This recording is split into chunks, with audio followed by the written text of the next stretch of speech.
Embodiment is basically an idea visibly forming in your body, that is in the body. That idea is showing up in the body, and you can feel like I am a creator. I can embody that idea, and I fully believe that's the truth of who I am and how I am, and I'm choosing that to be the truth. Then I can feel that. So, an idea being felt in the body is simply what embodiment is. And everything is embodied. Thoughts are embodied. All thoughts are embodied. So that's why you are thinking self-defeating thoughts, and you can literally feel it in the physiology.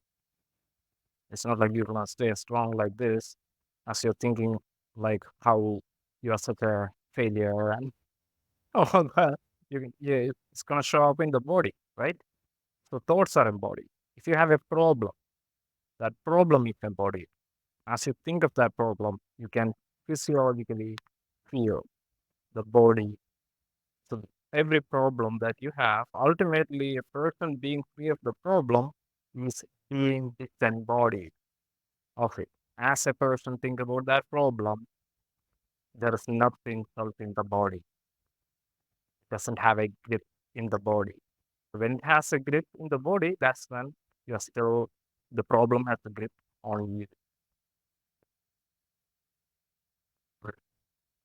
No, this is not subconscious, just like you conscious. As you consciously think about a problem, you have it in mind, whatever you feel in the body. Okay, so someone, as they think about it, as they think about it, or they are experiencing, it's actually happening, or they are thinking about it, or thinking about a problem they have, in that real time, they are going to feel a felt sense in the body on sensation level, not emotion, not thoughts, not stories, no imagery, nothing involved in it, just felt sensation in the body. So that's why felt in the body, right? Exactly. You can embody any idea. You can embody any idea, and you can choose that, choose to embody any idea, and can notice how it feels to embody an idea.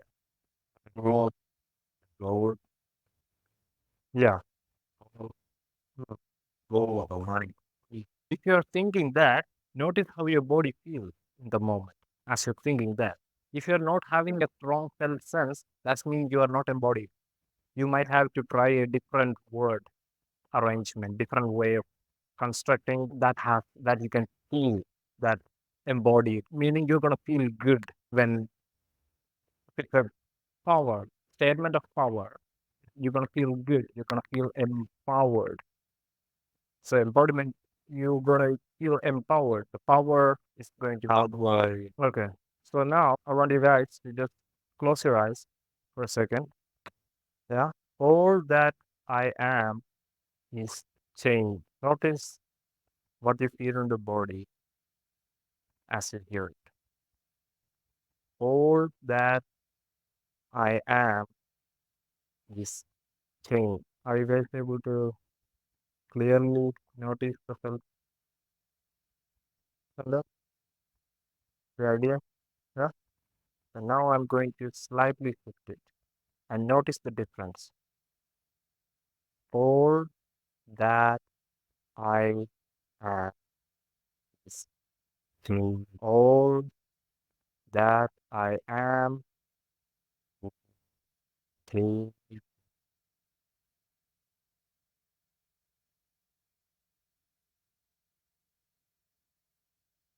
Now you can open your eyes.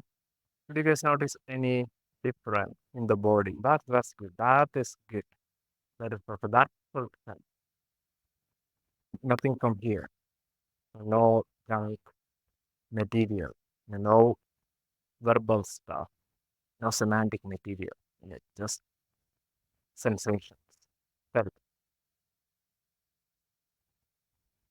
So that's how it is. Can you notice now? Each thought has a felt sense. Yeah. And you can embody them. You can embody them because once you have cultivated this quality because it's not so apparent. Usually, we are prone to noticing in our mind the felt sense of charged thought. So it's going to have a strong emotion. So all that I have is changing. That is like it doesn't have like strong emotional content in it. So you can notice early the kind of energy mode, the shift. But with this kind of thought, like, oh, am I going to be a mistake? that that is going to have a strong felt sense. So it's going to go beyond the level of sensation and erupt as a charged emotion sort of way. So we are used to noticing emotion. So things that are very subtle, we don't really have cultivated the nuance in noticing the felt sense. But if you start noticing, you will realize that all thoughts have felt sense. All thoughts have a corresponding felt sense. And if you have developed this quality of being able to notice that, and you could clearly, tangibly notice the sensation, right? So once you can locate that tangible sensation, you need to let your attention rest in it. Where attention goes, energy goes, and that thing will grow. This is how you do the math in your mind. With any idea, you can make it come alive by noticing the corresponding felt sense and then letting your attention rest there once you have located it. Try it a few times to it's going to be very subtle. But however subtle it is, once you have located it, you let your attention do the rest of the job. You don't have to do anything, but your attention rest there. Not even focus or use force or nothing. Just letting the attention rest. Rest is the key word. Allowing, resting there. And then energy will go there because that's the way attention and energy is correlated. Where attention goes, energy goes. And where energy goes, that thing will go. Okay? Yeah. So this is how you embody an idea and make it come alive. So so you let your attention so much so that the the felt sense you feel expand and become like a complete circle. So you're not more like thinking about the idea anymore. You simply, once you have located the felt sense, you are tangibly experiencing as an experience. The idea becomes an experience thing. Understand? That's how you bring truth to an idea, make that experience your reality, internal. What is it? Feeling. Uh, But what is kind of most you and are different. Why there?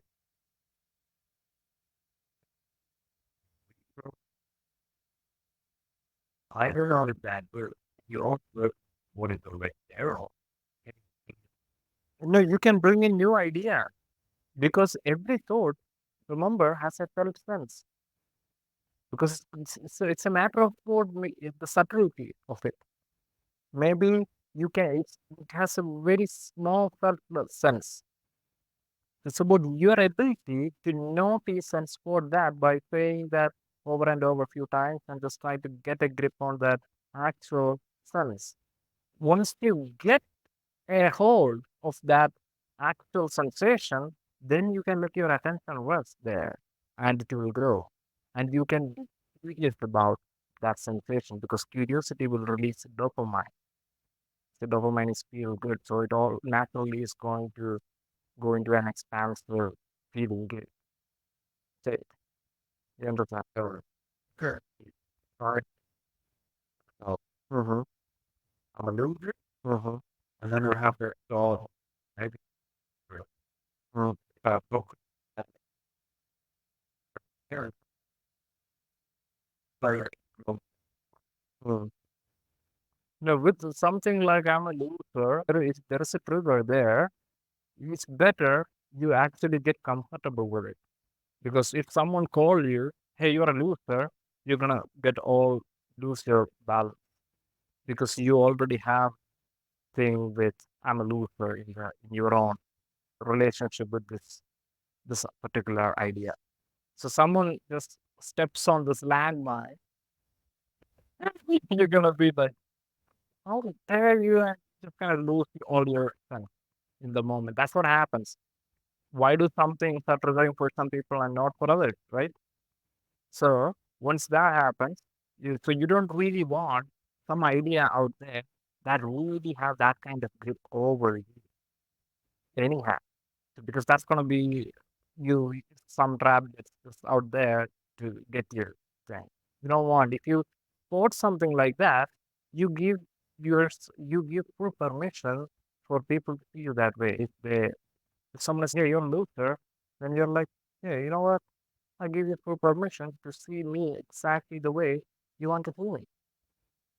So there's power in that. Instead of going into resistance and using a ball of your energy to be like, no, I'm not a loser.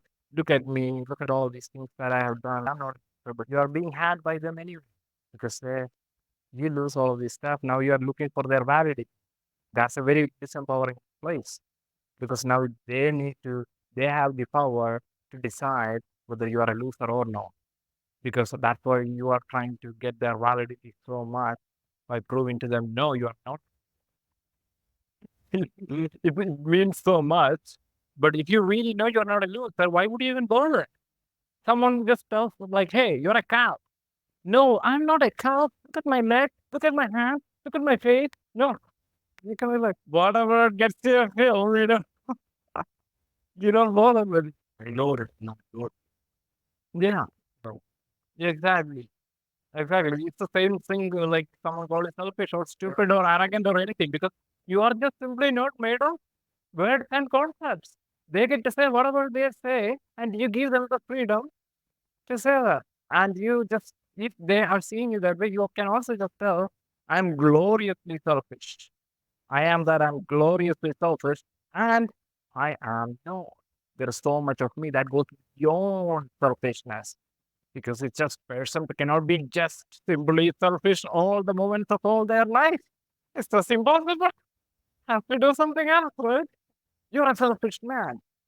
Fundamentally, it doesn't make sense. You cannot just always forever be selfish. How can selfish define you? You Maybe an act can be perceived in the light of selfishness, but then you give them the chance. When you are like, you know what, is there anyone in the world at any point, at least once in their life, having been come across as selfish from the way they were behaving? You're not even saying they are selfish, you're simply saying that they come across to someone, their act. That's everyone. Or you give permission for someone to see you as selfish as they are to see you that way. Why make it a thing? So that's real power. When nobody can own you by their words. Nobody can just get a hold of you by their words. That's the positional power.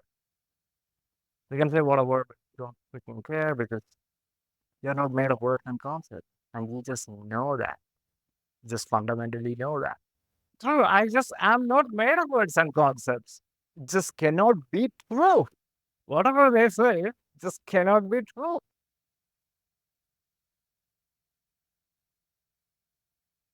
It's going to be your inner state. So when people start like telling you, like, people who are going to be appreciating what you're just making everyone happy and not be judged. That will be like a light note for yourself. Recipe, excellent recipe. You need a healthy amount of selfishness and selflessness. There's a place for both. A person need a healthy amount of selfishness and selflessness to create something with their life that they would love to have. If all they are doing is just random stuff, what are you creating with your life, right? Yeah. What is it? For example, someone will pay. Yeah. I know. Yeah, yeah, yeah. Yeah. Oh, good. Yes. Oh, yeah. Good. No, no, no. Thing is, there is no saying. In any given moment, anything can happen. Maybe I can be caught up in it.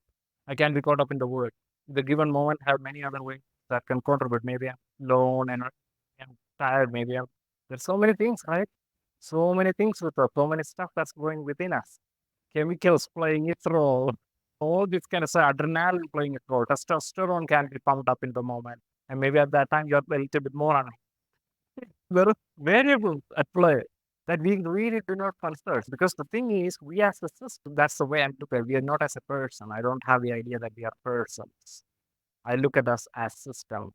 And there are systems within system. We have an endocrine system, digestive system, right? Hormonal system, neuronal system, all sort of stuff, all sort of systems in place. And then we are a system at the top of it. Systems within systems, right? Get it? Fungal system, bacterial system, everything. We are sitting at the top of this. The way we as a system functions, there is at least three parts that I would definitely say play a key role. Biology plays a key role, yeah, your biology, and then your psychology plays a key role, and the social system. These are three key areas. Biology, psychology, social system. So these we, in a way, we can say what we are is a complex biopsychosocial system. And complex meaning it's an emerged, what we are is emerging. This is, we are going to the high philosophical sort of space. What we are is emerging, and we are changing all the time, but we fail to notice the ways in which we are changing. And guess what? We are still sorting for sameness because we have the idea that we are person and we don't change minute to minute and day to day. So we are trying to sort for sameness. Yeah, this is same over me, that's same over me. Yeah, we're the same person, more or less. Yeah, but most people they don't even give a room for more or less. I'm saying this is me. Having heard people saying that this is how I am. Yeah. Yeah, but they don't. Yeah, brother. Every second. It was great. We'll give you a little bit of a neuroscience metaphor so that it can be stronger. Okay. In your hippocampus, in the part of the brain that is responsible for memory and learning, so that part of the brain produces at least 500 to 1,000 stem cells a day. These stem cells, what these stem cells do is wherever these stem cells are, you just simply look at the cells around them and they're like, oh, I want to be like them. That's what stem cells do. They're like, they can be anything. They can become neurons, they can become the cells in the digestive system, they can become all sort of cells. They have this potential. They become the neighboring cells. Now, these stem cells usually require two chemicals in order to actually grow into full adult neurons, especially in the brain. One of them is called BNDF, brain-derived neurotrophic factor. It's produced in the brain, it's a different part of the brain. And another is actually the insulin growth factor 1, which is produced in the pancreas and then sent to the brain.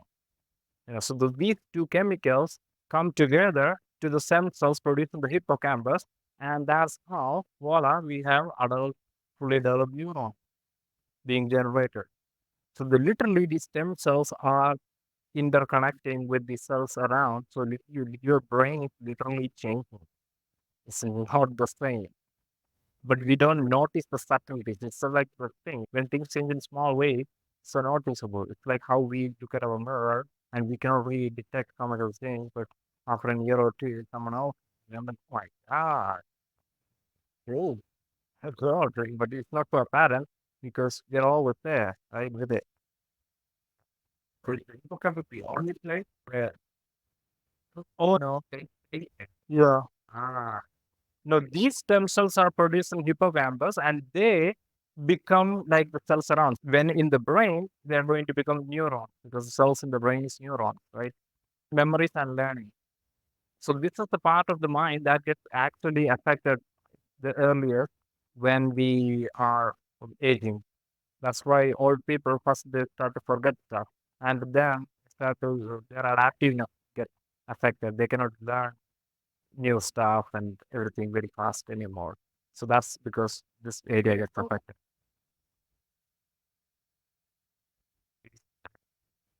Uh, oh, oh yeah, so that's the thing. No, not like that. No, we don't really know whether it's an actual sickness in sort. They could be highly intelligent in a different way. Not in the sense that our society look at intelligence at this point. They can see stuff and they can engage with material, but we kind of see it as a drawback because they are not in the social norm of how people are supposed to function. So whatever is an exception, we see it as something wrong with it.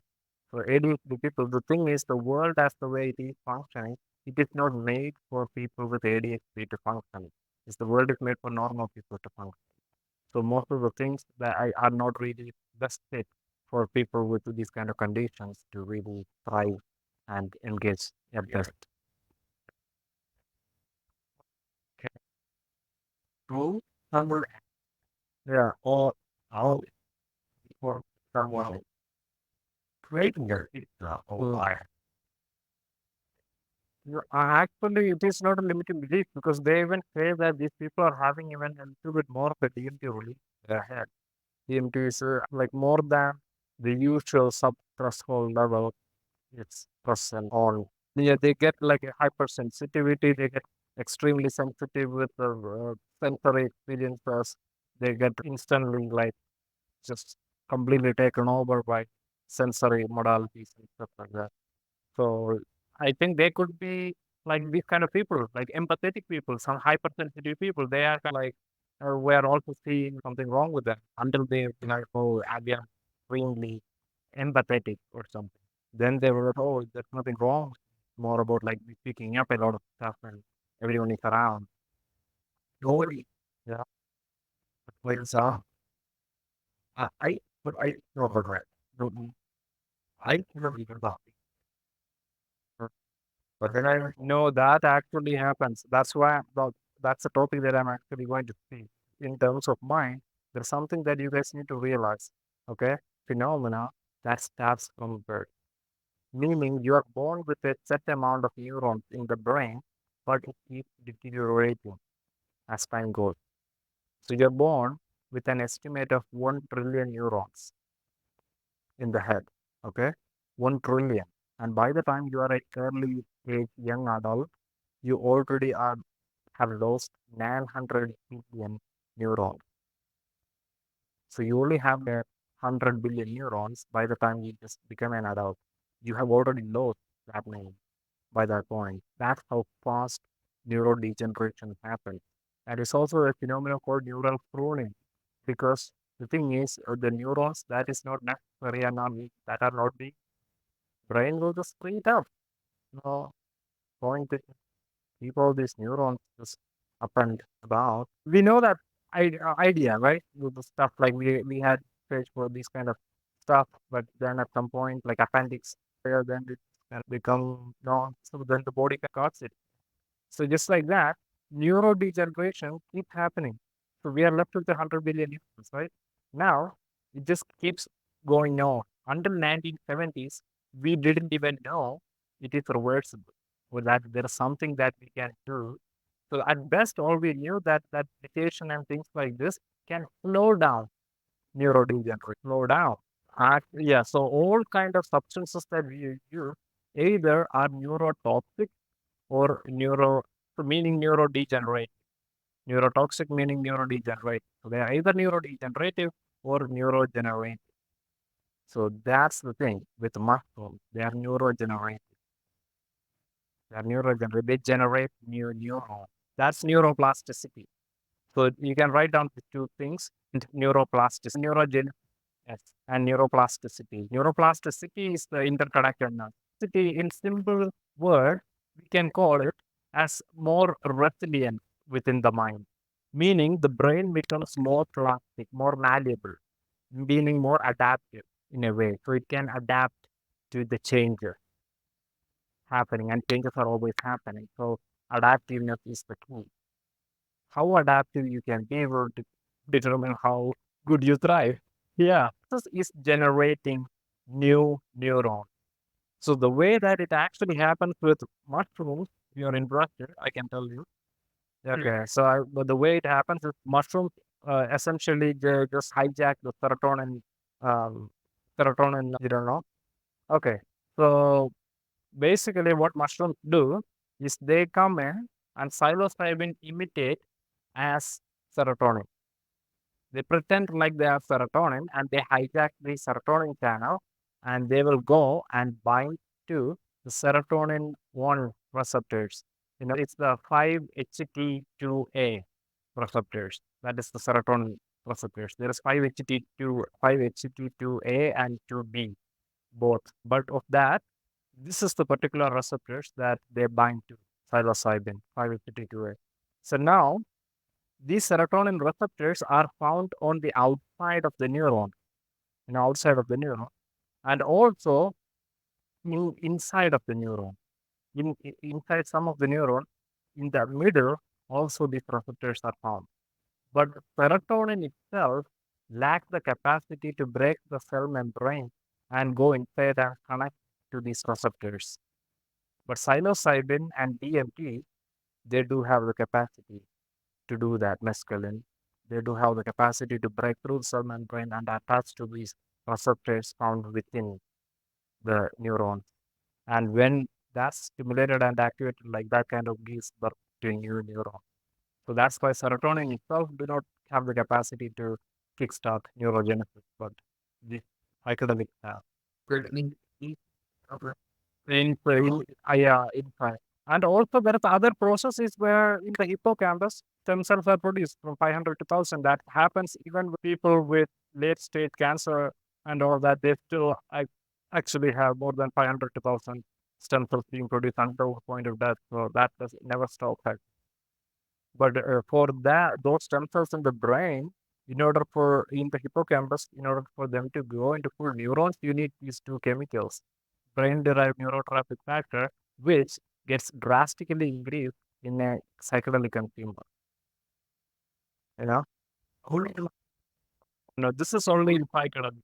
We are only speaking about psychedelic mushrooms, only in the psychedelic kind. Okay, so I'm speaking about what psychedelic consumers, their BNDF, the brain-derived neurotrophic factor, is way up the roof than usual people. So this chemical that is needed for stem cells to become full-grown neuron, that's just abundantly present in psychedelic consumers. And actually, normal people can increase the amount of BNDF in their head by doing exercise. Actually, exercise increases, but on a moderate level. And also doing intense exercises like the high intensity interval training. That kind of exercises will increase the chemical produced in the pancreas, the insulin growth factor 1, which is also the other chemical which is responsible for. So they are made in the pancreas and they go and reach the brain. So these two chemicals, BDNF, and it's not. I'm speaking about the classic serotonin psychedelics is mescaline doesn't fully come under that category. It affects different neuronal systems and stuff. But with the mushroom, for example, with LSD becomes neurotoxic above the dose of 150 micrograms. With mushroom, you can take 10 grams, 20 grams, it never becomes neurotoxic. It's literally impossible to have mushroom be neurotoxic. And whatever bad experience you would have is only you having to face some sort of attachment that you are not ready to go or something. Oh, no, no, I don't want to face this or something. And then you have bad resistance. But otherwise, you will easily kind of, if you don't resist, it will end up in a beautiful disenchantment with all that stupid attachment, whatever you got stuck in. It would just only curve you. But people just, they're not ready to let go. Oh, then end up in a bad experience because the whole time they can end up fighting. Mm. Yeah, and like I get with my like surrounding where in the LSD bad trips can actually it can take a long time. The psycho effect can last a long time, but mushrooms no, because any kind of bad experience anyone have had with magic mushrooms later on they have actually holistically integrated that into their living experience. Yeah, they made sense. They are never like, oh my God, that mushroom experience, that's the worst experience I remember, and I wish I have never done that. Nobody ever say that. They all come to a good closure with, oh, that was actually very necessary to really let go and move on. But with that one, yeah, with you can grow. And also another key element, oh my God, I forgot about it. Stress, guys. Stress. Stress is the big neurodegeneration factor because stress, chronic stress, will make your brain be inflamed. But you cannot feel this inflammation because the brain is carefully put inside your skull and in between the water and stuff. So you cannot feel the inflammation in the brain. But when you take mushrooms, it's like a complete cools off the brain. Where- And plus the neuroplasticity, neurogenesis. Not daily. No, no, correct. No, I would actually propose in proper dose, proper dose. I actually, you can do every one few weeks. Actually, it stays in the system for 2 weeks. Mushrooms. Actually, I would actually intend to do every week, every, every week. So every other week, I would just take a gram of salt, and every other week, ideally, I would plan for a full trip. I'm not really afraid, and it's all with where your mind. However, I already know I can just drop my jaws and instantly revert back the fear response. I have a neural state completely programmed. I just have to drop the jaw. So fear has not a single effect. I have seen like even at the extreme trip, fear even comes like a thing, and I can just kind of I can throw fear over like that. Doesn't have any grip because I can see it even from far away. The sign just because I'm like really embodied in that way. I can feel this thing. I have really become like a connoisseur of noticing this kind of subtleties stuff. So I can know instantly the body getting into tense. I'm like, okay, oh, fear in somewhere, speaking like on some level. And I just kind of got just or something just on. Yeah, because it's all about momentum. When something have gotten enough momentum, then now it's gonna take a ton of energy. Because coming that has gotten it. You need to chop it into tracks. When the tiniest bit of like the tinge of stress or tension gets a hold of you, you just drop it and it's gone. I But I somehow like I don't know myself like staring at one thing. Or that don't stare at the thing because convergent vision. Remember what we spoke about yesterday? You need to become aware of the space. Spacious awareness activates your parasympathetic. And convergent vision, like getting stuck in one thing, like that kind of look, that activates your state of watch out, vigil, being on a state of vigil, okay, threat. Yes, because that's when evolutionarily our nervous system remembers still you looking like this as of something to watch out. There's some threat out there. So it's not best to kind of get stuck in some object and like fully focus on it like that. Let's be aware of the spaces. Very parasympathetic. Also it just you go into peripheral vision as soon as the the space becomes small. The eye is to be aware of space. There's no point in space. It's only for looking at objects you need to let your eyes go like that, right? Oh, wow. Yeah. I mean, so you can really better. You need to really that, yeah. That, oh, no, that's attention getting completely absorbed in something. And it's also kind of a dynamic process because it's changing. Also because it's like making all sort of changing and that you're especially under the influence of psychedelic, the being present in the now is so much more. That's why the disenchantment from attachment is possible. With the addiction, all that stuff is possible with the DMT, everything. Yeah. Why? learning, boy, coming. It's actually basically the lack of word. We have to lack of word because the semantic material that we have to understand, it evolved to make sense of ideas that is around here. Here. That's what our language is about because you have to understand a million years ago, there is no language. You realize that the humans had no language. There is no sentences. That is after syntax has come to origin. After we have put words together and said sentences, we didn't have language. Language is a very later invention. And psychedelics played a huge role in the invention of language because the experience was so huge that they needed much more richer language in order to explain the experience is still, you just lack the words. The experience is still going to be the wow, right? Right. Because you have to understand that in subtropical conditions, we humans, around 500,000 years ago, we are living in trees.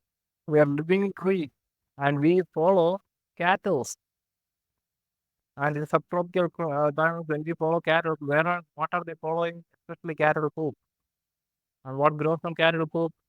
Mushroom, psychedelic mushroom. So that must be the earliest encounter, psychedelic. Yeah, because there is a certain time when the human brain actually developed from one third of its size to now. So it was literally one third of its size. And it just kind of sudden, and that 10,000 years is not such a big period even. In terms of scope of evolution, that's a very small amount of period, 10,000 years. But we made such big leaps in terms of agriculture, civilization, art, music, this, that, everything flourished and developed beyond any other field. So there is a lot of speculation around what really happened there and the role psychedelics. So that's from where the term like an F-tone day theory comes from. He believes mushrooms played a huge role in it, and also the chances of mushrooms coming from alien world is very much possible. Because are you aware of the fact that mushroom spores can actually survive outer space? They can actually, so that's why they have fungal problem in NASA space station. Fungus can go through space. So that's how India, fungus can go through space. And they can actually withstand the intergalactic radiation also and go through. So it's highly possible fungus could have brought life on Earth. And mushrooms are the fruiting bodies of fungus. Fungus is we at least have an idea. Fungus is the first earliest life form. You understand vegetation on that was not possible without fungus. Mycelium.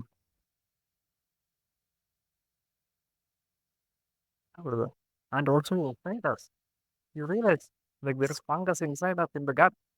You know the serotonin, the main hormone, which also acts as the main neurotransmitter when it comes to letting us experience the world as the way we see it right now.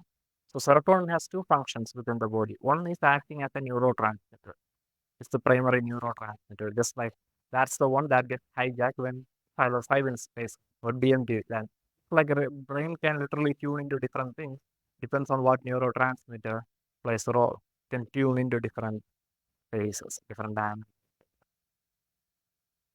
So, when serotonin is evolutionarily chosen for the purpose of survival and it is perfect fit because look at us, your ability to more. So, it really did its purpose. It functioned as a survival, evolutionary chosen hormone as a neurotransmitter because ants, they don't experience the world in 3D. Yeah. So, they don't really need it. That's the thing because they're so small in scope, they don't really need it. They can like climb through walls. They don't really need 3D. So the evolution of consciousness is also interesting. Not everything is the way it seems to be. And now we have mathematics proving that there is 11 dimensions to reality. And we know that we have three elements like matter and time and space. Right now, that's the 3D. Like, but then, but still on basic sort of like a common alignment. They are having this sort of a agreed upon construct. Right? Really good.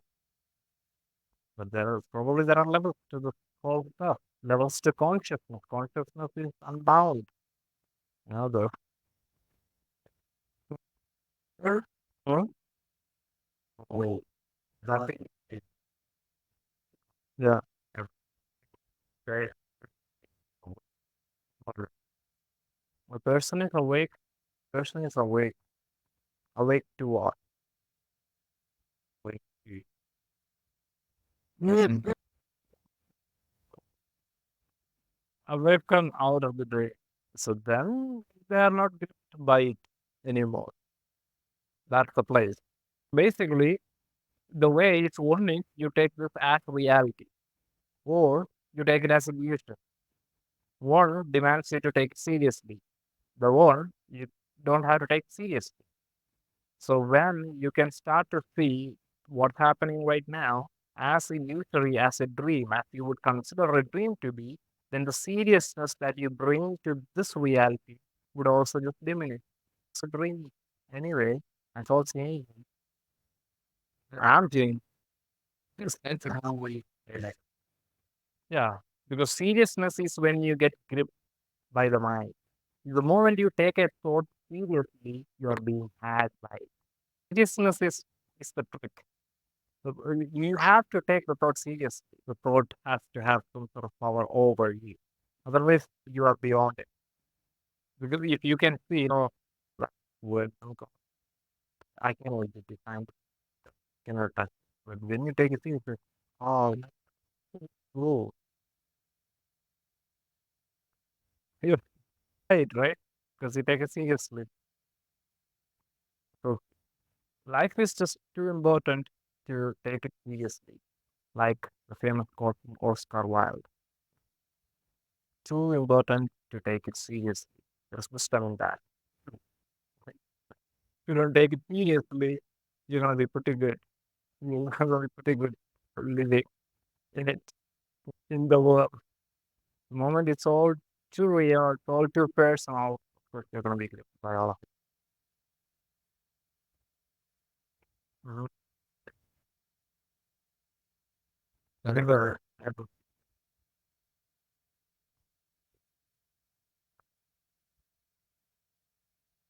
never. Never. Oh, okay. All right. All right. Yeah. Like uh,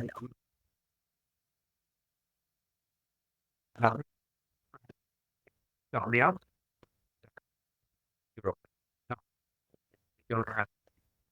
Yeah. That is very.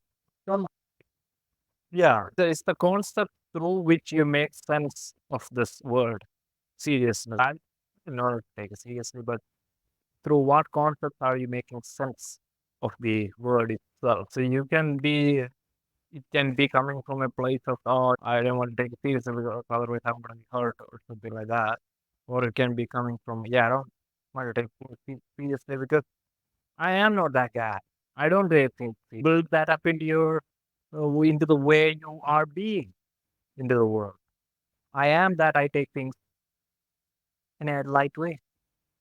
You can build that into your personal attitude. Yeah, that is embodiment. That's embodiment. And then you say it after a few times, you start to really tangibly feel it. As well as you get connected to the health sense. In the beginning, the idea is so alien, but you need to kind of be tuned into it, say it a few times, tuning, and then you start to really notice the health sense. What we know is just a pure sensation level stuff. Nothing to do with any content. Mm-hmm. Yeah, no. Yeah, they have different. They all can work together. You can leverage all of them. That's what I'm saying. Yeah, yeah, and also seeing how you relate to yourself. There is a relationship that you have with yourself. For example, yesterday we were and I was telling, for me, what driven me to being the way I am, knowing what I have, what I know, and being capable of the things that I'm able to do right now. It was the possibility of who do I want to become rather than who am I. I was not on a search to discover who am I because then I might not, I might be searching in completely different places. You see? I would go, what it- uh,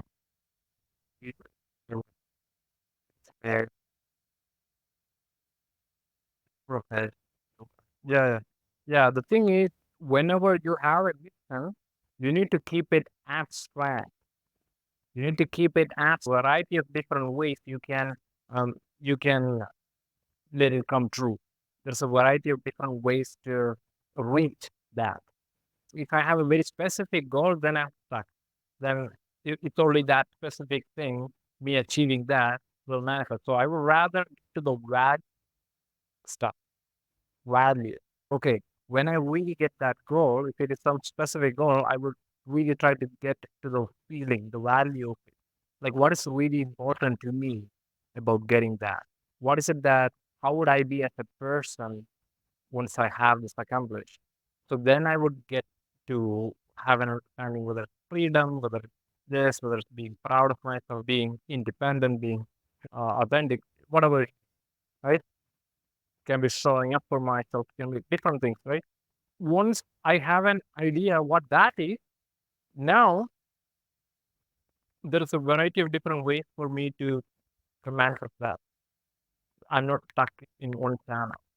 If it's very specific thing, okay, I need to achieve the Olympic gold in gymnastics. And now I measure myself, evaluate myself based on whether to achieve that. Otherwise, I'm failing. Understand? Moment. Yeah, yeah. Oh, there's one way will fall the advice in the city state. There's one way I'm gonna keep myself on. I'm gonna my back through like I'm looking back forward. They hey, hmm, would you recommend? No, I would give you a different way of looking at it. The frame is game frame. Game frame. Remember? So think about all the areas as a game.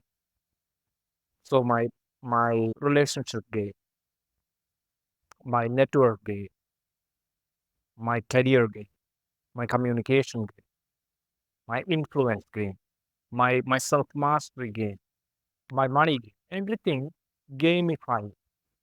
So what is why we make it into game? Because games are fundamentally developmental in nature. So it's about what is it that I can do to develop my game. So you're going to be looking at skill development in terms of getting better results in the game, right? So that's the thing. How do we progress in the game? By developing skill. Then we progress in like love. All right. So it's about developing your game within the game. Developing your game within the game. Within that game, there is a game inside the game. Whoever's game within the game is better, they're gonna be more better at it at the game. So it's about looking at it. How is my relationship game going? Am I happy with it? What is it that I can develop? So that's everything is about developmental, and you're looking at results. You're not getting attached to outcome. It's about result, and it's about playing more effectively within the context of the game to create better results. So it's about what is it that I can do better so that I can get better results. Oh, I failed. Oh, I'm such a loser. It's not, oh, what is people going to think? None of that matters. For my game, my self mastery game. So it can be my personal transformation game. So then you can make gamify that. Your transformation, you gamify that. Like, how is my transformation game going? What is it that I can do? Because it's about power. It's always about what?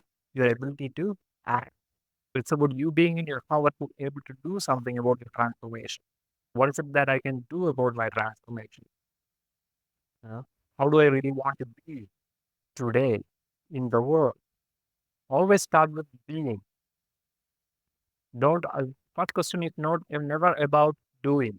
First question is never about oh, what do I want to do in this situation. No, the question is how do I really want to be in this situation? Because the doing will come emerge from that place. Remember the being, doing, having. So yeah, guys, if you're having chronic stress, just on that side note, just please remember, it's not a good thing. It's causing a lot of inflammation in the brain, and inflammation in the brain will rapidly increase neurodegeneration. And because of neurodegeneration, you're forgetting some stuff and being able to learn faster. That is the least of the concern. You can get all sort of stuff, neurodegenerative diseases, Alzheimer's, dementia, Parkinson's, all sort of neurodegenerative, which is not fun. Once you have diagnosed with this stuff, there is no going back to normalcy. So you need to do stuff now before this stuff you're diagnosed with. Don't be stressed if you're finding yourself in living in a chronic stress. Change that. Change the condition. Change the environment. Okay, you need to take care of it. It's not okay to just live in stress. Just know that's causing inflammation in the brain. I just simply not feel the pain because it's sleep protected inside my skull. Otherwise, you can feel the pain. Not there because the cerebrospinal fluid is nicely keeping it intact.